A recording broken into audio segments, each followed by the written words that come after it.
I'm Loz James, and this is the Content Champion Podcast, the content marketing and SEO show where you can learn actionable techniques from real-world examples.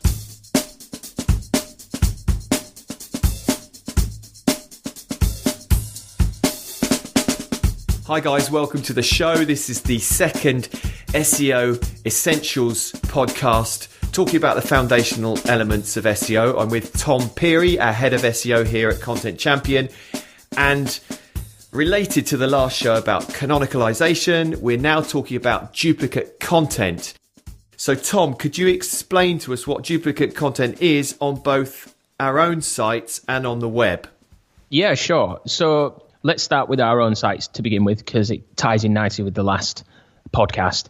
Looking at your site for duplicate content is really important, as we said before, just because it can really hold you back in terms of your organic rankings. Too much duplicate content, a little bit's okay, the odd footer thing, menu items, Google understands that. But duplicate content across your site is going to impact poorly on your organic rankings, because Google sees you haven't taken much effort, that it's just filled with the same stuff. How relevant is that to a user? It can't differentiate, different pages because it has the same content. So that's the first thing. The other one, which can be usually it's out of your control initially anyway, is external content that's been lifted effectively. So if a site has been lazy and they've just taken all your site content or huge chunks of it, which we see all the time, it's really common, especially in the black hat world, which is not as abundant as it was, but certainly where somebody sees what your site has done to rank and just copies huge chunks of content, especially if it's very detailed content on something specific like health or a service that's a bit more complex. Rather than paying a copywriter to do a really good job and produce good content, they'll just lift it. You're not always aware of this either, unless you use a tool that can monitor your content on your site for plagiarism and notify you, which I'll go into. You're generally not going to know it's happened. One of the ways that you're going to see that you've probably got a duplicate content issue from an external source is that your site rankings have started to drop.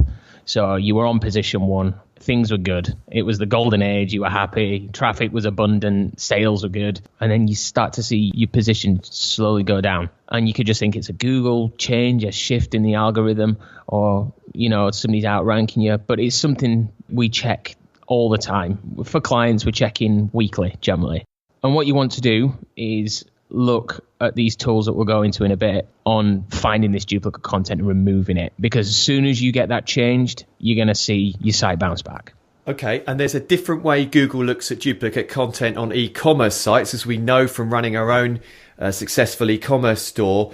Google gives you a bit more leeway because obviously there are product pages on e-commerce sites that are going to contain a lot of the same information. So how does Google deal with duplicate content in that context? Well, for an e-commerce site, Google does understand much better than it once did that if you've got a product that's widely available, you're not going to rewrite that content over and over again. There's really no need, and no one really could. You couldn't rewrite thousands of products to have unique content. It'd just be unaffordable. It wouldn't be cost effective. So Google does understand that. And we tell clients this all the time, that sell a product, it's widely abundant. Don't worry about that. We'll make your category pages and your landing pages pre the product page. We'll make them relevant and have unique content. And just so long as you've also controlled those pages, like we talked about in the last show with your canonical tags, you should be able to stream and control the sort of flow of duplicate content around your site, whether it's an e-commerce store or a normal content site. Definitely. Okay, you mentioned tools. How do we find duplicate content? What are the sort of methods and tools that we can use? Okay, yeah, there's some great ways. I really like Copyscape. Again, it's a free tool. Anyone can go and access this right now, copyscape.com, for a little bit of a plug for them, because it is a really fantastic tool. Copyscape will check duplicate content on other sources. So not within your own site for duplicate content, but where site content on your site has been lifted or has been reused on another. You just put in your domain and it will scan the pages and it will tell you if it's found duplicate content or not. That's one of the best ways. The other way, which is really much simpler, and you don't even have to go to a website, you just go to Google, take a paragraph of your content on a specific page and put it into Google search and press search, and it will show you what there is. That's one of the best ways. I generally tie it in with a heading. So the H2 heading, for example, just before that paragraph, and take that paragraph of content, and it will generally bring it up. Because sometimes Copyscape doesn't find it immediately. We've noticed that. It may be a slightly delayed result, but using Google Live Search, you're going to find it. So that's a really, really easy way that we can all do it. Okay, and we also talked about SiteLiner in the last podcast. SiteLiner helps you to sort of monitor duplicate content on your site. And also, if you've got a large, particularly e-commerce store, and we use this quite a lot, another mention for SiteBulb, that can identify duplicate content now across, tens of thousands of pages on sites. And that gives you a really quick heads up when it's crunched all the data and the stats of which pages you perhaps need to deal with. You're listening to the Content Champion podcast, available at contentchampion.com and on iTunes. The next bit, this is kind of going to turn a lot of people off because there's no way around this, and it's what you do about duplicate content. And this is when it can get quite laborious. We need to make a spreadsheet up by hand, don't we? Yeah, that's how you and I work daily, is when we're looking at a site and we audit it and we look at these content problems, we'll have all the URLs, we'll know which has duplicate content or very little content, and then it's being rewritten. Like you say, it's a laborious task, but it's really important. This is the foundation. Google still loves content. More than links, content will always be number one, because that's what a search engine does, is finds content. If your content's better than someone else's, you're probably going to rank a little bit better than they do. So getting this right is going to start you off into much better results in the future. So what are we doing? Let's just give a delve down into the details of this. We've just got an Excel spreadsheet, and what are we actually doing to make that into a helpful resource? So within the spreadsheet, you'll have the URLs, and then we'll have a column that says maybe duplicate. You can call it whatever you want.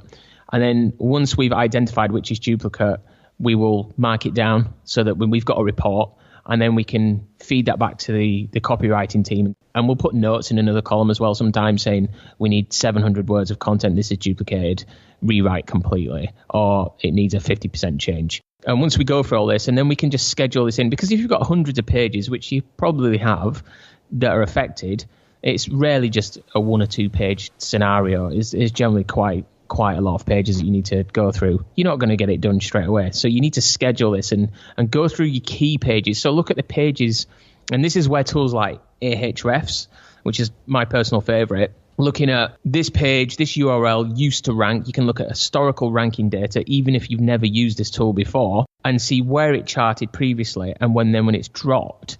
So you can see the times that it was ranking and giving you, more traffic to where it is currently, and then you prioritize these pages. So prioritize the pages that were your money terms, that brought you traffic in, that brought you sales and leads, and work on these first. That's my recommendation, because you're going to see these jumping back first. You want to prioritize the URLs that need to be worked on. And this spreadsheet is great for that, because you can coordinate with your team or whoever you're working with to say, these pages have been worked on, we fixed these, re-index them in Google, and we move on to the next. And then when you move on to new pages, obviously, we're going to talk about keyword research in another show, inevitably, because it's the foundation of search and related to the content that you were talking about.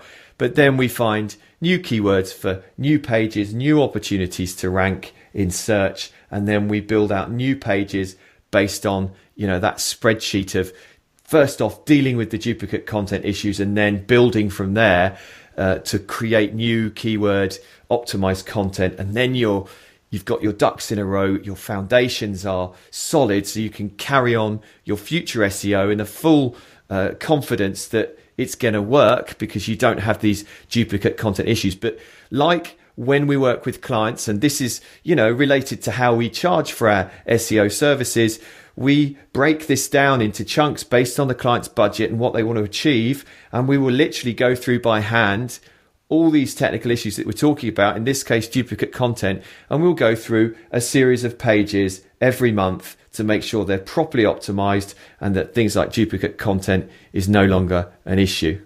Okay, so we've made our spreadsheet up, Tom. We've identified the duplicate content. We know what it is. We know how it can harm our site.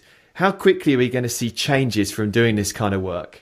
Almost immediately. As soon as Google starts seeing these changes, this new content or the content that's been removed, because there's another alternative as well. If somebody's taking your content, then you shouldn't really have to rewrite it. You've spent money, you've spent time building this great content. Why should you have to rewrite it? So the one thing I would suggest is reaching out to these websites and saying, you've plagiarized our content, you need to remove it. In most cases, they'll remove it and apologize and say they weren't aware of this. This is what happens 8 times out of 10, I'd say. The other option is using another service, something like DMCA, the official takedown service. It's very good because it's a flat fee, and what they will do is contact the owner of the site. If they don't remove it within a scheduled time, it's normally a couple of days, they will just take down that page. They just contact the web hosting company, and that page or site gets removed. I can't remember what the fee is. I think it's about $250 or something, but it's really useful when you've got something that's affecting your site. You've seen that dip in traffic. You know your rankings are down. You've seen them. It can be only one thing, which is your homepage, for example, has been completely ripped and all that content is now worth very little. So using something like DMCA can get it taken down if you can get in touch with the owner to take it down. Okay, and in terms of duplicate content on your own site, once you've made those changes, how long before you start to see a positive rebound in Google? It's usually quite quickly. A few weeks is what we normally see. So site traffic will start to ping back as soon as it starts to index the pages. It's generally about 3 weeks. That's what we've seen. Okay, fantastic. That is duplicate content. We've told you what it is. We told you how to find it, some of the tools to use, how to go about remedying that situation, how quickly you will see the changes come through. In the next show, we're going to look at site speed. So for now, thanks for listening. You've been listening to the Content Champion podcast. Actionable SEO and content marketing techniques based on real-world examples. Until next time, thanks for being here.